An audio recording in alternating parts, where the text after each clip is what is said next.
سيما بقية الله في العالمين. أما بعد، الحمد لله الذي جعلنا من المتمسكين برعاية أمير المؤمنين والأئمة عليهم السلام.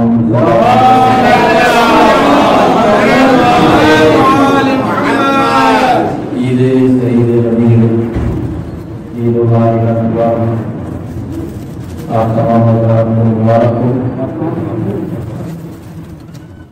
اور مختصر سے وقت میں دو چار آیات پیش کرنی ہیں. ہمارے اساتذہ یہ فرماتے تھے کہ زمانے قدیم میں، پرانے زمانے میں شیعہ بچوں کی پہچان یہ ہوا کرتی تھی کہ ان کو خطبہ غدیر اور خطبہ فاطمیہ، خطبہ فجر یاد ہوا کرتا تھا، حفظ ہوا کرتا تھا. جس طرح سے لوگ قرآن مجید حفظ کرتے ہیں، یاد کرتے ہیں، میموائز کرتے ہیں، ویسے ہی پرانے زمانے میں کسی بچے کو اگر اس کے بارے میں یہ جاننا ہو کہ یہ بچہ شیعہ ہے تو اس سے خطبہ غدیر پوچھتے تھے. اگر خطبہ غدیر اس کو یاد ہوتا اور خطبہ فجریہ اس کو یاد ہوتا تو اس کے شیعہ ہونے کی تصدیق ہو جاتی ہے. جبکہ یہ دونوں خطبے تفصیلی ہیں، کئی صفحات پر مشتمل ہے. خطبہ غدیر کی تفصیلی خطبہ ہے، یعنی اگر اس طرح کے ایک اور صفحات پر خطبہ غدیر کا صرف متن لکھ دیا جائے تو شاید 15 سے 16 صفحے بن جائیں. اور خطبہ فجریہ بھی ایسی ہے، تقریباً 15-16 صفحات. رسول اللہ کا خطبہ امیر المومنین کے خطبے جو نبی البلاغہ میں ہے، اور جناب سیدہ کا خطبہ جو آپ نے رسول اللہ کی غدرت کے بعد حقانیت علی کے لیے جو دربار خلافت میں دیا تھا. اگر ہم کو بتائے بغیر یہ تینوں خطبے ہمارے سامنے رکھ دیے جائیں تو محسوس ایسے ہوگا کہ یہ ایک ہی شخص کے لیے وہ خطبے. رسول اللہ کا خطبہ امیر المومنین کے خطبے جو نبی البلاغہ میں موجود ہے، اور جناب سیدہ کا یہ خطبہ تو خطبہ فجریہ کے نام سے مشہور ہے. بارہا ممبر سے یہ بات معروضہ پیش کیا جاتا کہ ممبر پہ زیادہ سے زیادہ معصوم کا کلام پیش کیا جائے.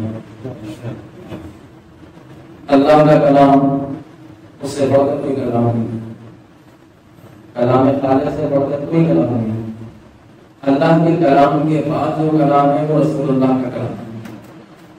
رسول اللہ کے احادیث، رسول اللہ کے خطبے، رسول اللہ کے خطبے اور رسول اللہ کے کلام کے بعد اگر کوئی کلام ہے تو وہ امیر المومنین کا کلام ہے. اور امیر المومنین کے کلام کے بعد اگر کوئی کلام ہے تو جناب سیدہ کا کلام ہے. اور پھر دیگر ائمہ. ہماری بدقسمتی ہے کہ ہمارے اہل منبر اس طرف توجہ نہیں فرماتے کہ معصوم کے کلام کو منبر سے پیش کیا جائے. جس طرح سے معصوم کی ذات معصوم ہے، معصوم کا کلام بھی معصوم ہے. اس میں کسی غلطی، خطا، نسیان کا شائبہ موجود نہیں ہے. اسی لیے پرانے علماء کی روش یہ تھی کہ وہ اپنے بچوں کو، شیعہ بچوں کو یہ خطبے یاد کرواتے تھے، ازبر حفظ کروا دیتے تھے. اور ہے بھی آج بھی قوم میں جو ہے بچوں کے لیے مسابقہ کرنا تھا کہ بچے خطبہ غدیر اور خطبہ فجریہ یاد کر لیں، اور پھر ان کے لیے نفیس انعامات، کسی کو عمرے کے لیے بھیج دیا، کسی کو زیارت کے لیے بھیج دیا. اگر وہ مبارک سلسلہ یہاں پہ بھی شروع ہو جائے تو بہت بہتر ہے. پرانے بچوں کی پہچان تو خطبہ غدیر اور خطبہ فجر تھی. نئے بچوں کی پہچان کیا ہے؟ آج کے نئے بچوں کی پہچان کیا ہے؟ وہ سب آپ جانتے ہیں ان کی پہچان کیا ہے، بیان کرنے کی ضرورت نہیں. واقع غدیر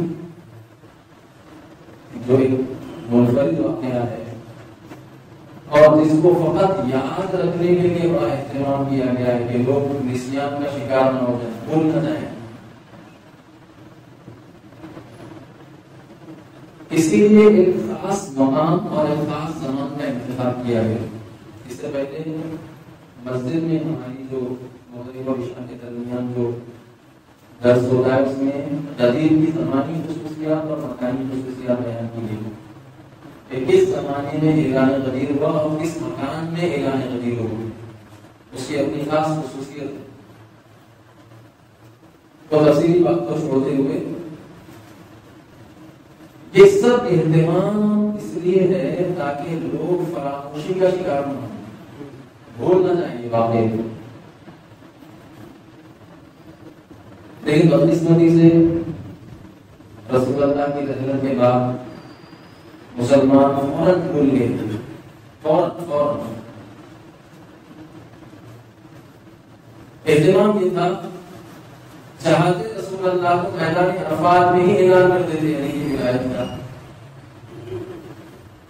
تمام مناسک کے حد سے فارغ ہونے کے بعد ایک ایسے مقام پر جہاں سے تمام حاجیوں کے راستے الگ الگ ہو جاتے ہیں، مقام غدیر، خم غدیر، غدیر خم اس کو کہتے ہیں لیکن وہ خم غدیر ہے،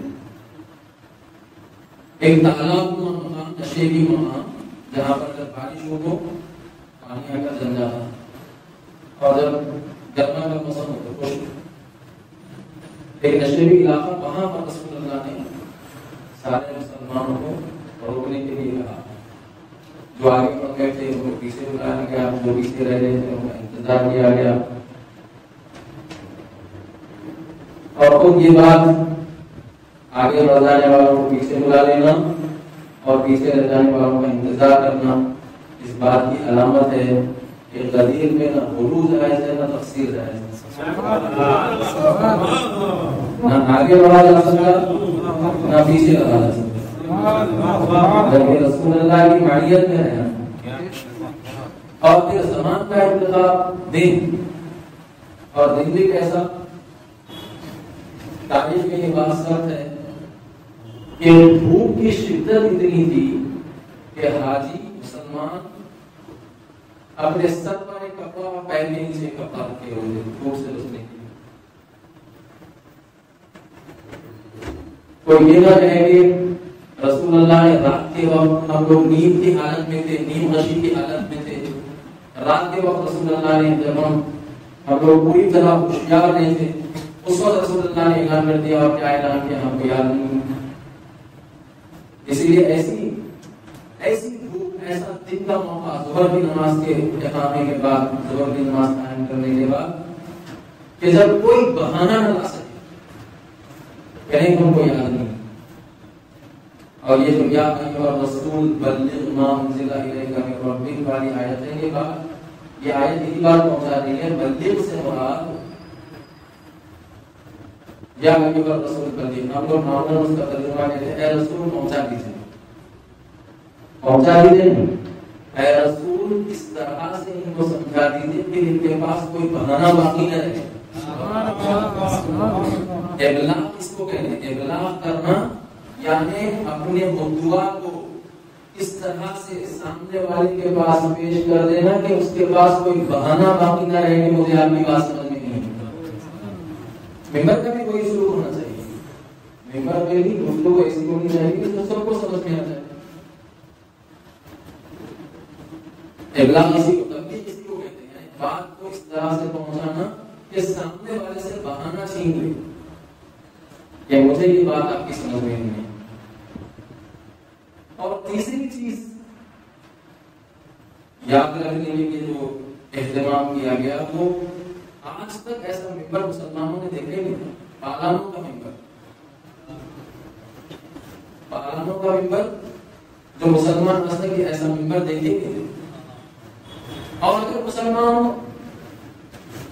اول تو دیکھا نہیں تھا، دوسرے یہ کہ ہمیشہ جب بھی ممبر پر دیکھا تو رسول اللہ کو دیکھا، اکیلے رسول اللہ ہوتے تھے اور وہی خطاب کرتے تھے، لیکن اس مرتبہ اکیلے رسول اللہ نہیں بلکہ رسول اللہ کے ساتھ امیر المومنین نہیں ہے، دو لوگ موجود ہیں ممبر پہ۔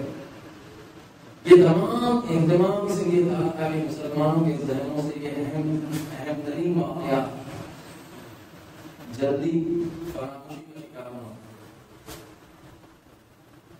یہ تمام اہتمام اس لیے تھا. دن زمانے اس کی خصوصیات، مکانی اس کی خصوصیات اور معمول سے ہٹ کر ممبر، اور اکیلے رسول اللہ ممبر پر نہیں ہے بلکہ امیر المومنین بھی آپ کے ساتھ ہیں. لیکن میں کئی دن سے یہ بات عرض کر رہا ہوں صاحب نظیر میں، وہ یہ کہ ہم لوگ جو جشن منا رہے ہیں عید غدیر کا، وہ فقط اعلان کا جشن منا رہے ہیں، اعلان ولایت کا جشن ہو رہا ہے. اور یہ ہم نہیں بلکہ 14 صدیوں سے ہی اعلان ولایت کا جشن منایا جا رہا ہے.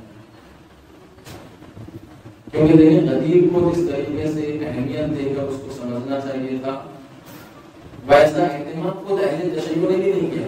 یہ تفسیر آپ کو مان لینی چاہیے. بعض غلطیاں جو ہم سے ہوتی ہیں، جلدی قبول نہیں کرتے. ایک آدمی سے پوچھا کہ آپ کی عمر کیا ہے؟ ہمارے استاد فرماتے ہیں جو بھی طور پر میری عمر 50 سال ہے. کسی نے کہا نہیں میں آپ کی عمر 50 سال نہیں، آپ کی عمر 45 سال. تو کہنا مرد کی ایک ہی بات، مرد کی ایک ہی بات، 50 سال نہیں 50 سال. اس طرح انسان سخت نہ ہو اپنے موقع میں. اگر ہم سے غلطی ہو رہی ہے تو اس غلطی کو قبول کرتے ہیں، ہاں یہ غلطی ہوگی. کبھی کبھی غلطی انفرادی ہوتی ہے، مثلا ایک شخص سے وہ غلطی ہوتی ہے، کبھی کبھی پوری قوم سے وہ غلطی ہوتی ہے. پوری قوم ہو کے غلطی کی ارتکاب کر رہی ہوتی ہے، خطا کر رہی ہوتی ہے. اصل یہ غدیر کا پیغام ابلاغ کرنا، لوگوں تک پہنچانے کی ذمہ داری کس کی ہے؟ اہل ملت کی ذمہ داری ہے، اہل تشیع کی ذمہ داری ہے. کیونکہ وہ لوگ جو غدیر کو سرے سے مانتے ہی نہیں، سرے سے انکار ہے، ولایت علی کا انکار ہے. تو یہ ذمہ داری ولایت علی کو پوری دنیا تک پہنچانا، گوش و بنار تک پہنچانا، یہ اہل تشیع کی ذمہ داری ہے. لیکن اس ذمہ داری کو نبھانے کے لیے خود ہمارے لیے غدیر کا مسئلہ حل ہونا چاہیے. کہ میرے لیے ایک دم واضح شفاف کہ غدیر میں یہ ہوا. ہمارے استاد فرماتے تھے کہ ایک شخص، ایک پٹھان کے ہاتھ ایک ہندو بھائی کو پٹھان نے پکڑ لیا، پکڑ کے اس کی گن کٹی، بندوق رکھی، چل مسلمان ہو جاتا. تو وہ مجبور ہو گیا، جبکہ اسلام کا ایک طریقہ نہیں، جبرن کسی سے ایمان قبول نہیں کروایا جا سکتا. لا اکراہ فی الدین جو ہے اسی معاملے میں کسی سے جبری طور پر دین قبول نہیں کروایا جا سکتا. اور اگر کوئی جبری طور پر قبول نہیں کرتے تو اللہ کے نزدیک مقبول نہیں. ابھی ہندوستان میں کہہ رہے ہیں کہ مسلمان جبری طور پر لوگوں کو مسلمان بنا رہے ہیں، یہ غلط بات ہے. جبری طور پر اگر قبول کر بھی لے کوئی، زبردستی زور کی بنیاد پر اگر کوئی ایمان لا بھی لے تو وہ ایمان اللہ کے نزدیک قبول نہیں. تو جب وہ ہندو بھائی نے دیکھا کہ یہ گھنپٹی پر بندوق رکھا ہوا ہے اور جان بچانے کا طریقہ یہ ہے کہ اسلام لا دیا جائے، تو اس نے کہا کہ وہ کلمہ پڑھا تو جس کے ذریعے سے میں مسلمان ہو جاؤں. تو بندوق پھینک کر وہیں سر پکڑ کے بیٹھ گیا کہ آج اگر مجھے کلمہ آتا تو ایک شخص مسلمان ہو جاؤں گا.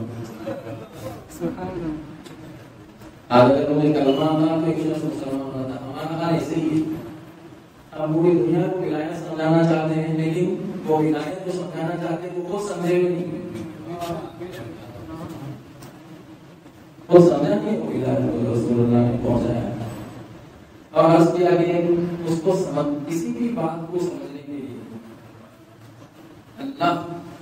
اللہ کے پیغام کو سمجھنے کے لیے اللہ کا کلام پڑھنا ہے، اور رسول اللہ کا پیغام سمجھنے کے لیے رسول اللہ کا کلام پڑھنا ہے. اس لیے عرض کرتا ہوں ممبر پر معروضہ کیجیے، تاکید کیجیے تاکہ ان کو کہ معصوم کا کلام پیش ہے زیادہ سے زیادہ، کیونکہ اس میں خطا کا امکان نہیں. میں ممکن ہوں کہ کوئی بات کروں اس میں خطا کے کئی پہلو نکل آئے، لیکن معصوم کے کلام میں کوئی خطا نہیں کر سکتا. اس طرح معصوم کی شخصیت میں اور ذات میں خطا نہیں ہے، ویسے کلام میں بھی خطا نہیں ہے. تو رسول اللہ کا کلام، امیر المومنین کی شخصیت کو سمجھنا چاہتے ہیں اپنی وسعت پر امکان کر، تو امیر المومنین کا کلام. سید الشہداء کے قیام کو اگر ہم سمجھنا چاہتے ہیں تو سید الشہداء کا کلام کتابوں میں درج ہے، آتھینٹک سورسز سے، معتبر ذرائع سے ہم تک پہنچا ہے. یہ اور بات ہے اہل منبر نے یہاں پر بڑی کوتاہی کی ہے، اس کی جواب نہیں ان کو قیامت میں ہے وہ جواب دینا ہے کہ کیوں ہمارا پیغام لوگوں تک نہیں پہنچا ہے.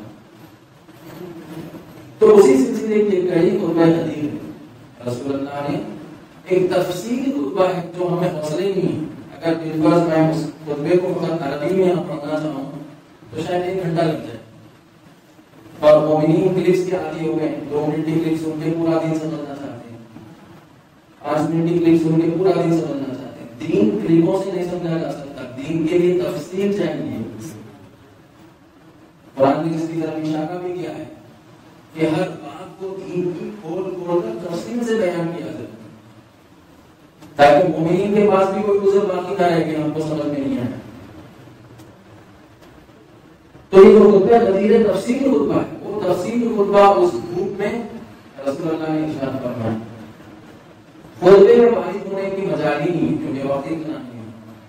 میں فقط خطبہ کن مطالب پر مشتمل ہے ان مطالب کا ذکر کر دیتا ہوں کہ رسول اللہ نے جو خطبہ دیا وہ خطبے میں مطالب کی جو موٹی موٹی باتیں وہ میں عرض کر رہا ہوں کہ سامنے سلوات پڑھتے ہیں.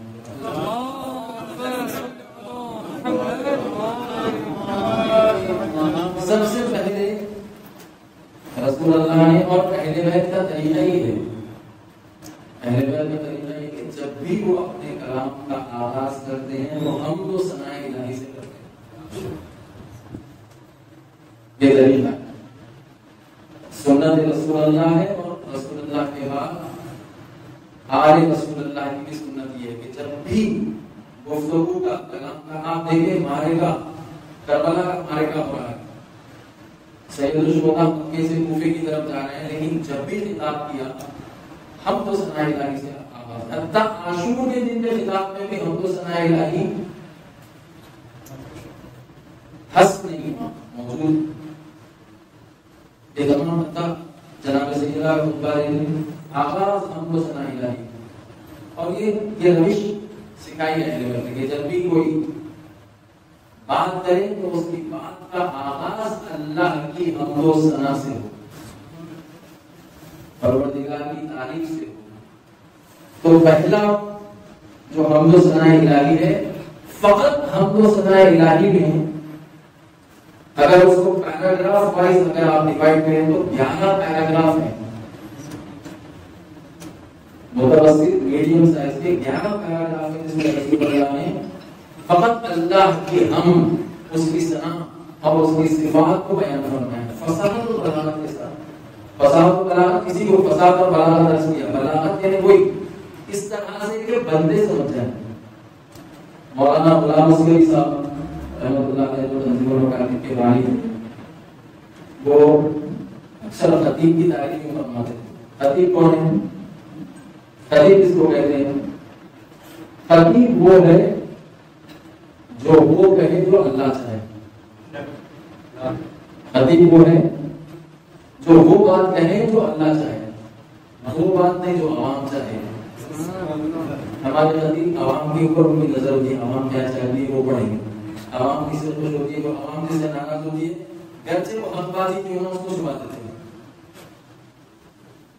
خطیب وہ ہے جو وہ پڑھے وہ بات کہے جو اللہ چاہے، جس میں عوام ناراض ہوتی ہو یا عوام خوش ہوتی ہو ناراض ہوتی ہو، عوام کی ناراضگی اور خوشنودی خطیب کے مد نظر نہ ہو.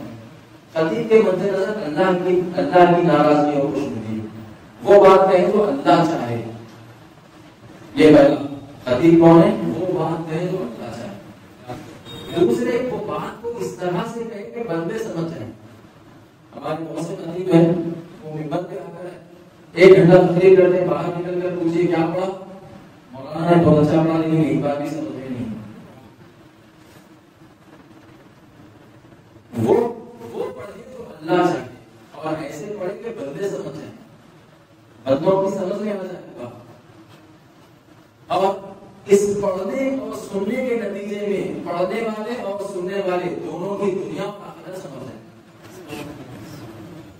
خطیب کا ڈیفینیشن کی خطیب کیا ہے؟ وہ پڑھے جو اللہ چاہے، ایسا پڑھے جو بندوں کو سمجھ میں آ جائے، اور وہ سمجھ میں آنے کے نتیجے میں پڑھنے والے اور سننے والے دونوں کی دنیا اور آخرت دونوں سمجھ جائے۔ آپ آخرت سنوارنا چاہتے ہیں، اسلام وہ دین ہے جو دنیا بگاڑ کے آخرت سنوار دے۔ اسلام وہ دین ہے جو آپ کی دنیا کو بھی سنوارنا چاہتا ہے، آپ کی آخرت کو بھی سنوارنا چاہتا ہے۔ اور ولایت کا پیغام جو دنیا تک پہنچایا گیا ہے، ولایت کو زمین پر اس کا نفاذ ہونا ہے۔ رسول اللہ نے جو ولایت کا پیغام ہم تک پہنچایا ہے، اس کا نفاذ زمین پر ہونا ہے، مرنے سے پہلے ہونا ہے۔ اب لوگ کہتے ہیں کہ حضرت علی مرنے کے بعد ہماری خبر میں آئیں گے، یعنی پہلی ملاقات ہماری حضرت علی سے مرنے کے بعد خبر میں ہوگی، یعنی اس سے پہلے ملاقات ہوگی نہیں جب تک زندہ ہے۔ مرنے کے بعد آ کر ہم کو نجات دیں گے، نہیں، علی یہ کہہ رہے ہیں تم میرا کلام پڑھ لو، میں تم کو زندگی میں نجات دے دوں گا۔ مرنے کا انتظار کرنے کی ضرورت نہیں، تم میرا کلام پڑھو، اس پر عمل کرو، تمہاری نجات مرنے سے پہلے ہو جائے گی۔ مرنے کے بعد تو متمنی ہے کہ قبر میں آ کر نجات دیں گے، زندگی میں نجات دے دیں گے، زندگی میں کامیابی ہو جائے گی۔ ولایت کا تعلق انسان کی دنیاوی زندگی سے گہرا ہے، آخرت سے۔ آخرت تو مرنے کے بعد کا مرحلہ،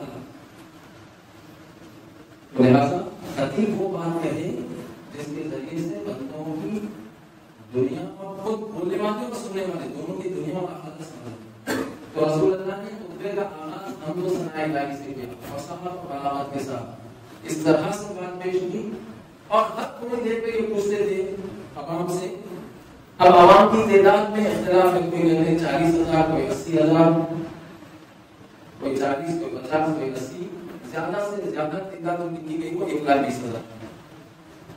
1,20,000 لوگ رسول اللہ کے سامنے موجود ہیں، اور ہر تھوڑی دیر پر یہ پوچھتے تھے جو بات میں نے ان تک پہنچائی ان کو سمجھ میں آ گئی، تو سب لوگ اپنا سر ہلا کر یا جس انداز سے بھی ہو یہ پیغام رسول اللہ کو دے دیتے کہ آپ کی بات ہم سمجھ میں آ گئی، اب ہم آگے بڑھیں۔ اگلی بات کی تھی ہم کو ثناء الہی سے خطبے کا آغاز فرمائیں، اور جیسے ہی خطبے کا آغاز فرمائیں وہ آیت نازل ہوئی، یا ایھا الرسول بلغ ما انزل الیک من ربک فإن لم تفعل فما بلغت رسالتہ واللہ یعصمک من الناس۔ اے رسول، وہ بات جو ہم نے آپ تک پہنچائی ہے آپ کو ابلاغ کر دیجیے، لوگوں کو سمجھا دیجیے، اور اگر یہ بات آپ نے نہ سمجھائی تو گویا آپ نے کوئی کار رسالت انجام دیا ہی نہیں۔ یہ بڑا سخت لہجہ ہے اللہ کا۔ اس طرح سے اپن تو اللہ نے کبھی بھی رسول اللہ کو منصب سے خطاب نہیں کیا، ہمیشہ ملائمت کی بات کی، طٰہٰ، یاسین، مزمل، مدثر، لیکن یہاں پر خطاب منصب سے، یا ایھا الرسول، اے رسول۔ وہ جو بات آپ نے آپ تک پہنچائی ہے اس کو لوگوں تک پہنچا دیا، اور اگر آپ نے یہ نہ کیا تو آپ کی 23 سالہ محنت جو آپ نے کی وہ آپ نے کوئی چیز پہنچائی نہیں۔ اتنا اہم پیغام یہ آیت نازل ہوئی اہم کام کے حوالے سے، اور محض جب یہ آیت نازل ہوئی اس پر رسول اللہ نے 8 پیراگراف پھر خطبہ دیا۔ شروع میں 11 پیراگراف صرف حمد و ثناء الہی فصاحت و بلاغت کے ساتھ اللہ کی صفتیں، پھر یہ خدا کا یہ اہم حکم جو بندوں تک پہنچانا ہے۔ تیسرے، آپ نے امام کے تعارف کے لیے پہلے زمینہ فراہم کیا، لوگوں کے ذہنوں کو آمادہ کیا۔ یہ ضروری ہے، ایک ماہر خطیب کے لیے ضروری ہے کہ وہ جو بات پیش کرنا چاہ رہا ہے پہلے لوگوں کے ذہن کو اس بات کو قبول کرنے کے لیے آمادہ کرے۔ رسول اللہ نے امام کے تعارف سے پہلے لوگوں کے ذہنوں کو آمادہ کر دیا، اور آمادہ کرنے کے لیے آپ نے 12 پیراگراف میں آپ نے فقط وہ زمینہ چینی جس کو کہتے ہیں، گراؤنڈ بنانا جس کو کہتے ہیں، اسی کو سمجھانے کے لیے وہ کرنے کے لیے آپ نے 12 پیراگراف آپ نے بتا دیے۔ پھر اس کے بعد باقاعدہ طور پر امیر المومنین کا تعارف آپ نے پیش کیا، یہ علی کون ہے جس کو میں اپنے بعد، بلکہ میں نہیں، عرض کیا کہ رسول اللہ کوئی حق حاصل نہیں ہے کہ وہ اپنے بعد کسی کو اپنا جانشین اور خلیفہ مقرر کر دیں گے، ہاں اللہ کے پاس ہے، علی کا انتخاب اللہ نے کیا، رسول اللہ نے نہیں. اور اگر رسول اللہ کرتے یہ انتخاب نہ کرنے کے باوجود بھی مسلمان یہ کہتے ہیں کہ اپنے داماد اور چچازاد بھائی کو اپنا جانشین بنا لیا. اشکال وارد تھا اگر ایسا ہوتا، جبکہ ہے نہیں ایسا. ہے کیا کہ علی کا انتخاب رسول اللہ کا انتخاب نہیں بلکہ اللہ کا انتخاب. اللہ نے چنا علی کو اور رسول اللہ نے پھر وہ علی کے فضائل، علی کے اندر موجود کمالات سارے مسلمانوں کے سامنے پیش کیے کہ میں جس کو اپنے بعد اپنا خلیفہ اور جانشین مقرر کر رہا ہوں، متعین کر رہا ہوں، منصوب کر رہا ہوں اللہ کی جانب سے، وہ ان کمالات کا حامل ہے. بغیر کمالات کے کوئی منصب نہیں دیا جاتا، بغیر کمالات کے کوئی منصب عطا نہیں کیا جاتا. علی کے اندر یہ کمال موجود ہے. ایک ایک کمال کو ان کے سامنے پیش کر رہے ہیں. اور پانچواں موضوع رسول اللہ صلی اللہ علیہ وسلم امامت کے موضوع پر توجہ دلائی مسلمانوں کو کہ امامت کا موضوع اتنا ہے کہ امت بغیر امام کے اصلاً رہ نہیں سکتی، اور امام اور امت کے درمیان کیا رابطہ ہونا چاہیے وہ بات رسول اللہ نے پیش کی. اس پر 8 پیراگراف موجود ہے. اور پھر اگلا موضوع واللہ یعصمک من الناس، اللہ آپ کو محفوظ رکھے گا. رسول اللہ کو ایک جھٹکا تھا، اعلان غدیر کے موقع پر ایک جھٹکا لگا ہوا تھا، ایک دھڑکا لگا ہوا تھا. وہ دھڑکا یہ تھا، ایک اندیشہ یہ تھا کہ جو بات میں اپنی امت کو پہنچانے جا رہا ہوں، کیا میری امت شعور کے اس مرتبے پر آ گئی ہے کہ میری بات کو ویسے سمجھنے میں جیسے پہنچانا چاہ رہا ہوں. یہ دھڑکا رسول اللہ کو لگا. اور منافقوں کی جو کام جو بگاڑنا تھا منافقوں کا، اس کی طرف آپ نے اشارہ کیا کہ منافق کیا کرتے رہے یہ 23 سالہ دور میں، منافقوں کا کیا رول رہا ہے، اس پر آپ نے 4 پیراگراف میں روشنی ڈالی. اور اس کے بعد اہل بیت کے دوستوں اور اہل بیت کے دشمن، اہل بیت کے دوست کون ہیں اور اہل بیت کے دشمن کون ہیں. اور پھر اہل بیت کے لیے جو دعا آپ نے فرمائی، اللہم والی من والا وعاد من عادا وانصر من نصر وخذل من خذلا. اے اللہ تو دوست رکھ ان کو جو ان کو دوست رکھتے ہیں، دشمن رکھ ان کو جو ان سے دشمنی کرتے ہیں، تو مدد فرما ان کی جو ان کی مدد کرتے ہیں، تو ترک کر دے، چھوڑ دے ان کو جو ان کو چھوڑ دیتے ہیں. وخذل من خذلا ایک تفصیل کرے گا. اور غدیر وہ موقع نہیں ہے کہ فقط امیر المومنین کی ولایت کا اعلان ہو رہا ہو. ایک ہی موقع پر، غدیر کے موقع پر رسول اللہ نے ائمہ اثنا عشر پورے 12 ائمہ کی ولایت کا اعلان آپ نے فرمایا. سبحان اللہ. امیر المومنین سے لے کر حضرت مہدی تک کہ علی کے بعد حسن، حسن کے بعد حسین، حسین کے بعد زین العابدین، الى مہدی آخر الزمان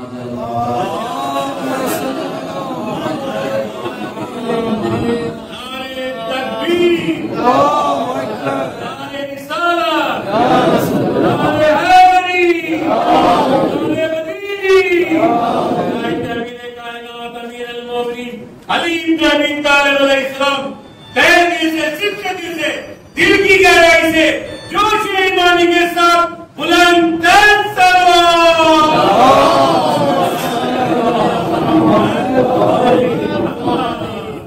تفسیری پیراگراف ہے جو حضرت مہدی کے تعلق سے آپ نے جو بیان فرمایا. اور پھر بیان کا مسئلہ خاص جگہ یہ ہے کہ فردن فردن آپ نے بیعت کی لوگوں سے جب اعلان کر چکے، ایک ایک شخص سے کہا کہ جاؤ علی ہاتھ پر بیعت. اور بعض روایتوں میں یہ ہے کہ چونکہ افراد کی تعداد اتنی زیادہ تھی کہ فردن فردن ہر شخص سے بیعت نہیں لی جا سکتی تھی، تو رسول اللہ نے حلفیہ بیان ان سے لیا کہ جو بات میں کہہ رہا ہوں تم سب مل کے دہراؤ، اور یہ دہرانا تمہارا منزل ہے، بیعت ہے. حتیٰ نہ صرف مردوں سے بلکہ عورتوں سے بھی بیعت دی. عورتوں سے بیعت لینے کا طریقہ یہ رہا کہ خیمے میں امیر المومنین موجود ہیں، بیچ میں پردہ لگا دیا گیا اور ایک ظرف، ایک برتن رکھ دیا گیا۔ ظرف کے ایک طرف پانی میں امیر المومنین ہاتھ رکھتے تھے، دوسری طرف پردے کی اس طرف سے خواتین ہاتھ رکھتی پانی میں۔ اس طرح سے عورتوں سے بھی بیعت لی گئی۔ حساسیت، میرے رسول اللہ نے کوئی پہلو ایسا باقی نہیں رکھا کہ کل مسلمان کسی بھی وجہ سے واقع قدیر کو ہلکے میں یا اس کو بالکل فراموش کر دیں اور پھر حلال و حرام بیان کر دیں کہ حلال محمد حلال الی یوم القیامہ و حرام محمد حرام الی یوم القیامہ۔ محمد نے جو حلال کر دیا وہ قیامت تک حلال ہے، اور محمد نے جو حرام کر دیا وہ قیامت تک حرام ہے۔ واجبات اور محرمات الہی کو تفصیلاً بیان کر اور یہ تفصیلی پیراگراف ہے۔ اور آخری بات جو آپ نے بیان فرمائی اور اسی پہ میں اپنی بات کر رہا ہوں، قانونی طور پر بیعت، باضابطہ قانونی طور پر آپ نے بیعت، اور اس بیچ کئی احادیث سامنے، کئی آیتوں سے آپ نے استفادہ کیا، قرآن مجید کی اپنی اسکولانی گفتگو عرض کیا کہ اگر صرف اس کا عربی متن پڑھا جائے یہاں پر تو 1 گھنٹہ لگتا ہے، جو ہماری زبان سے زیادہ ہے۔ مومنین سے معقول ہے کہ وہ 5 منٹ کی مجلسوں کی عادت انہوں نے ڈال لی ہے، اس کو بڑھائیں دھیرے دھیرے، 5 سے اس کو آدھا گھنٹہ کریں، 1 گھنٹہ کریں، کیونکہ دین جب تک تفصیلی طور پر سمجھا نہیں، لیکن دین پر عمل کرنا آسان کرنے جب اس کو سمجھنا آسان، اور سمجھنا اسی وقت آسان ہوگا جب تفصیلی طور پر اس کو سمجھا جائے گا۔ صرف اپنے مطلب کی بات نہیں، نومینوں کے پاس، منفوروں کے پاس، کہ بعض چیزیں جو اپنی پسند کی اس کو اٹھا دو، بعض چیزیں جو اپنی پسند کی نہیں اس کو چھوڑ دو۔ قرآن نے ذکر کیا اس کا، نومینوں کے پاس، منفوروں کے پاس، بعض چیزوں پر ایمان لاتے ہیں جو اپنی پسند کی ہے، اور بعض چیزیں جو اپنی ناگوار اس کو چھوڑ دو۔ تفصیل کی عادت ڈالیں، یہ جو 5 منٹ کی مجلس کا مسئلہ ہے اس کو بڑا طول دیں، جو دوسرے ہمارے جو دوسرے کام کر رہے ہیں دنیا میں 20 کرکٹ دیکھنے کے لیے 5 گھنٹے صرف کرنے میں زیادہ برابر اطمینان محسوس نہیں کرتے، لیکن اگر مجلس میں آدھا گھنٹہ پڑ جائے تو پہلے بتانا شروع کر دیں، گھڑی دینا شروع کر دیں۔ اس کا مطلب سنجیدہ نہیں ہے دین کے حوالے سے، دین کو لینے کے لیے سنجیدہ نہیں ہے۔ بس اگر بیان قدیر میں ہوتے تو کیا کرتے، اس تفصیل میں اتنا طولانی اور تفصیلی طلبا تو ہم اپنی عادت کو بدلیں، خاص طور پر حیدرآباد کے مومنین کو چھوٹی چھوٹی مجالس کی عادت ہے، 5 منٹ کی مجلس، 10 منٹ کی مجلس، اس سے پڑھنے کی ضرورت ہے، کم سے کم آدھا گھنٹہ پڑھا اور معصوم کا کلام پیش کیا جائے، اور ایک پورے خطبے کا جو لبے لباب ہے، پورے خطبے کا ایک جملہ ہے، وہ جملہ ہے من کنت مولا فعلیہ، یعنی کہ پورا خطبہ اس ایک جملے کے لیے بیان کیا گیا، یہ سارا خطبہ اس ایک جملے کے لیے، لیکن وہ جملہ آج تک سمجھا نہیں گیا، نہ دوستوں نے سمجھا، اقرار کرنے والوں کو بھی سمجھ میں نہیں آئی وہ بات، انکار کرنے والوں کو بھی سمجھ میں نہیں آئی۔ من کنت مولاہ فہذا علی مولا، میں جس کا مولا ہوں یہ علی اس کے مولا ہے۔ کیا مطلب مولا ہے؟ اس کا میں اپنی بات کو تمام کر رہا ہوں۔ رسول اللہ نے خطبہ شروع کرنے سے پہلے سارے مسلمانوں سے خطاب کر کے فرمایا الست اولا بانفسکم، یہ بتاؤ کہ میں تمہاری جانوں پر تم سے زیادہ اختیار رکھتا ہوں یا نہیں رکھتا؟ سب سے یہ سوال ہے، اور ولی کہتے ہیں اس کو، ولی وہ ہے کہ ہماری جان ہماری ہے لیکن اختیار میں ولی کی، جان ہے ہماری لیکن اختیار میں ولی کہتے ہیں اس کو ہے۔ ہمارے پاس صوفیانہ ولایت آ گئی ہے۔ صوفیانہ ولایت کیا ہے؟ ایک مقدس شخصیت ہے، امام ان کے پاس آ کر اپنی حاجتیں پیش کر کے حاجتیں لے لو، پھر ان کو بھول جاؤ، اور وہ ذرا برابر اختیار ہمارے اوپر نہیں رکھتے۔ یہ صوفیانہ ولایت ہے۔ قرآن کی جو ولایت ہے، رسول اللہ نے جو ولایت پیش کی ہے، وہ ولایت یہ ہے کہ جان تمہاری ہے، اختیار ولی کا ہے۔ ولی کہتے جان دے دو، جان دے دو، کہتے کھڑے ہو تو کھڑے ہو. یہ ہے ولی صاحب اختیار. الستو اولا میں انفسکم، کیا میں تمہارے نفوس پر اولا نہیں ہوں؟ قالوا بلا، سب نے کہا ہاں بے شک آپ ہمارے نفوس پر اولا ہیں. جان ہماری اختیار آپ کے پاس ہے. صاحب اختیار، تصرف کا اختیار میرے پاس ہے، رسول اللہ کے پاس. میرے پاس وہ اختیار علی کے پاس ہے. سبحان اللہ سبحان اللہ. میرے پاس وہ صاحب اختیار علی ہے. جس طرح سے میں اپنی حیات میں تم سے کہوں کہ جنگ پر جاؤ، جہاد پر جاؤ، اپنی جان قربان کر دو تو جان قربان کر دیتے ہو. میرے پاس اگر علی کہتے کہ جان قربان کر دو تو قربان کرو. علی کہتے جان بچاؤ تو جان بچاؤ. علی کہتے بیٹھ جاؤ تو بیٹھ جاؤ. علی کہتے کھڑے ہو جاؤ تو کھڑے ہو. سبحان اللہ. یہ بنی صرف محبت کا اعلان نہیں ہے. محبت کا اعلان تو رسول اللہ ساری عمر کرتے ہیں. جب جب موقع ملا نہ صرف علی کو بلکہ اپنے نواز کو حاضر حسین کو فارغ ہوئی ہے، میرا بیٹا حسین اس کو جان دو، پہچان دو. جب جب موقع ملا امیر المومنین کا تعاون پیش کرتے رہے، محبت کی تاکید کرتے رہے مسلمانوں سے. لیکن نذیر کا موقع فقط محبت کا اعلان نہیں ہے، نذیر کا موقع حکومت کا اعلان ہے. جس طرح سے حاکمیت اللہ نے مجھے عطا کی ہے، مجھے نبی کو عطا کی ہے، میرے بعد یہ حاکمیت منتقل ہو رہی ہے علی کی طرف. جیسا میں حاکم ہوں تمہارا، میرے بعد علی حاکم ہے.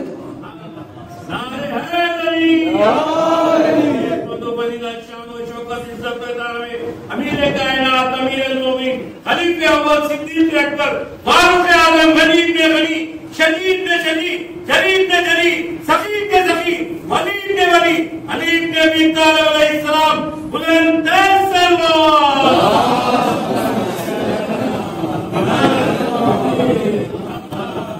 من کنت مولا فعلا علی محمد. جس طرح سے اللہ کی طرف سے وقت حاکمیت مجھے حاصل ہے، میرے بعد علی کو حاصل. یہ اور بات ہے کہ غدیر کے 2 مہینے 10 دن بعد رسول اللہ کی رحلت ہو گئی، وفات ہو گئی. ایک شخص بھی حاضر نہیں ہوا. وہ اعلان تو رسول اللہ نے فرمایا تھا، اس اعلان کو عملی کرنے میں تیار. اور وہ آج تک جو جشن ہو رہا ہے وہ اعلان ہی کا جشن ہو رہا ہے. اصل یہ نظام ولایت کی برپائی چل رہا ہے، برپائی چل رہا ہے، امپلیمنٹیشن چل رہا ہے. ولایت کیا ہے؟ ولایت یہ ہے کہ اللہ کی زمین پر اللہ کا قانون چلے اور وہ قانون کو نافذ کرنے والی ذات کا نام ولی. اللہ کی زمین پر اللہ کا قانون اور وہ ذات اس قانون کو نافذ کرنے والی ذات کا نام علی ہے، ولی ہے. اور ان کے بعد اس سلسلہ پر اور یہی اختیار نقد کے زمانے میں رسوم سے صریحہ ادلہ سے یہ قیامت اب امام زمانہ موجود نہیں ہے ہمارے درمیان. اب یہ حق کس کو حاصل ہے؟ قیامت کے زمانے میں یہ حق فقیہ کو حاصل ہے، جامع شرائع فقیہ کو حاصل. اللہ کی ولایت، رسول اللہ کی ولایت، علی کی ولایت، فقیہ کی ولایت. فقیہ کو حق حاصل. اور آخری طور پر اگر فقیہ کو آپ کے حق نہیں دینا چاہتے تو پھر تباغی کے زیر سایہ زندگی بسر کرنا پڑے گا. وہ بسر کر لیں. آج تاغوت ہمارے ساتھ، تاغوت کس کو کہتے ہیں؟ اس پر میں اپنی بات کر رہا ہوں.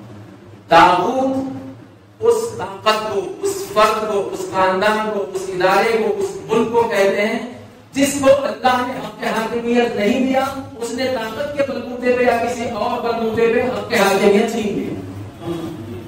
چاہے وہ اچھا آدمی ہو چاہے وہ برا آدمی ہو، یہ تاغوت ہے. اور تاغوت کے خلاف تو مبارزہ نہیں. غدیر کا کربلا سے بہت گہرا رکھتا ہے. غدیر اعلان ولایت، کربلا حفاظت ولایت، زبور دفاع سے ولایت. غدیر اعلان ولایت، کربلا حفاظت ولایت کی خاطر بھی بڑی قربانی ہے. جگہ جگہ کو فرمایا کہ من رہا جاہرا من رہا سلطان جاہرا. اور کے رسول کو خلاف کر کے فرمایا سید الشہداء نے کہ جو کوئی ایک ایسے سلطان کو، ایک ایسے حاکم کو دیکھے جو حلال خدا کو حرام، حرام خدا کو حلال کر رہا ہے، بے گناہ لوگوں کا خون بہا رہا ہے، اگر کوئی اس کے خلاف آواز نہ اٹھائے تو وہ حاکم جہنم میں جہاں رہے گا، آواز نہ اٹھانے والوں کی جگہ میں نہیں رہے گا. یہ ہے غدیر کا پیغام آج بھی ہم سے تقاضا کر رہا ہے کہ اس کو زمین پر پیادہ کیا جائے، امپلیمنٹ کیا جائے. پیادہ کا مطلب امپلیمنٹ کیا جائے، نفاذ چاہیے ولایت. اور جس وقت ہم یہ آمادہ ہو جائیں گے اس نفاذ کو قبول کرنے کے لیے آمادہ ہو جائیں گے، اسی وقت ہمارا زمانہ کا ضرورت ہے.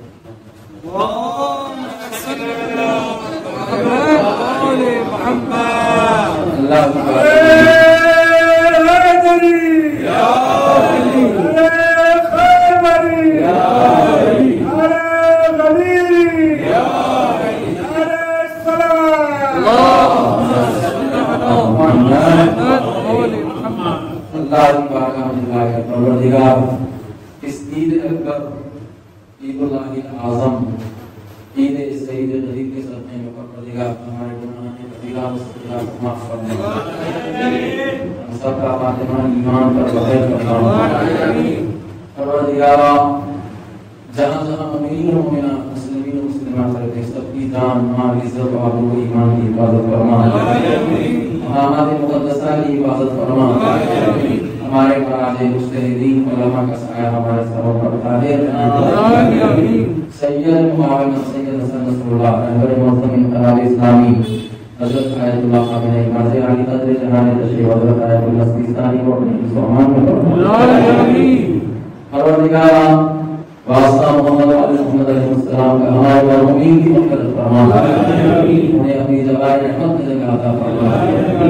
یا اللہ واسطہ محمد علیہ السلام کا ہم سب کو قرآن پڑھنے سمجھ کر اس کا عمل کرنے کی توفیق عطا فرما. ولایت کے پیغام کو سمجھنے اور اس کو اپنی ہماری زندگی میں نافذ کرنے کی توفیق عطا فرما. پروردگار دشمنان اسلام بالخصوص امریکہ، اسرائیل، داعش، القاعدہ، طالبان، لشکر جنوبی، آل سعود اور ہمارے ملک کی فرقہ پرست طاقتوں کو ذلیل و خوار و رسوا فرما. پروردگار مومنین ایران، مومنین عراق، مومنین شام، مومنین یمن، مومنین نائجیریا، مومنین حجاز، مومنین بحرین، مومنین افغانستان و پاکستان و آذربائیجان، مسلمین برما، سری لنکا، فلسطین و کشمیر کو ظالموں کے شر سے نجات عطا فرما. پروردگار واسطہ محمد علیہ السلام کا ہم سب کو مل جل کر مطمئن رہنے کی توفیق عطا فرما. پروردگار ہم سب کو بمعرفت اجر و زیارات نصیب فرما. پروردگار جو بیمار ہے ان کو شفا کاملہ عطا فرما. پروردگار وبا کو پوری دنیا سے اس وبا کا خاتمہ فرما. تمام بشریت کو اس وبا سے نجات عطا فرما.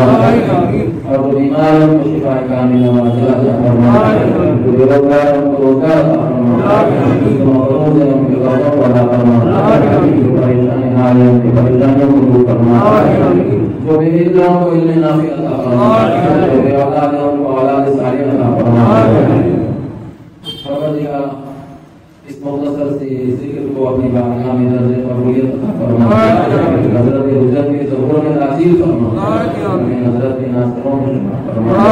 صلوات اللہ محمد اللہم صلی علی محمد. اعلان ہوئی تھی جو بھولیا تقریر میں اس زمانے کی جو عید غریب کی جو عید اس مرتبہ ہم کو ملی ہے وہ شیخ ابراہیم زرزگی نائجیریا میں، جنہوں نے 1 کروڑ لوگوں کو مذہب حقہ کی طرف دعوت دی اور کامیابی سے ان کو مذہب حقہ کی طرف لے آئے. شیخ ابراہیم زرزگی عید غریب سے 1 ہی دن پہلے ان کی رہائی عمل میں آئی ہے اور حکومت ظالم حکومت ان پر ایک جرم بھی جو جتنے الزامات ان پر لگے تھے ایک الزام بھی ان پر ثابت نہیں کر سکتا. اور باعزت امام زمانہ کے سائے میں وہ اور ان کے اہلیہ محترمہ جیل سے رہا ہو چکے ہیں. پروردگار کی بارگاہ میں دعا ہے کہ اللہ ان کو صحت و سلامتی عطا فرمائے، ان کے توفیقات میں اضافہ فرمائے. صلوات اللہ محمد.